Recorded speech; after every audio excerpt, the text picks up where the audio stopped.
Hey guys, welcome to your next project. In this project, we're going to be building a photo gallery with Laravel. So we're going to have albums that we can create with a cover image. And if we click on one of those albums, it'll take us to a listing of all the photos along with the title. And if we go ahead and click on the image, it'll take us to an individual page for that image along with a delete button. Alright, so let's go ahead and create an album. So I'm going to call this black and white.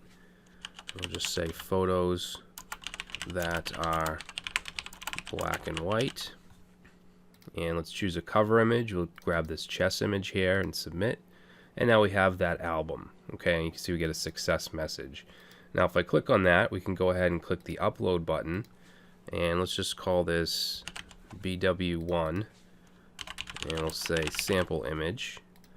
We'll choose the file, this one here, submit, and now we have an image uploaded to that album.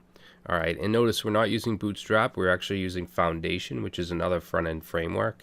So that's it. Let's go ahead and get started.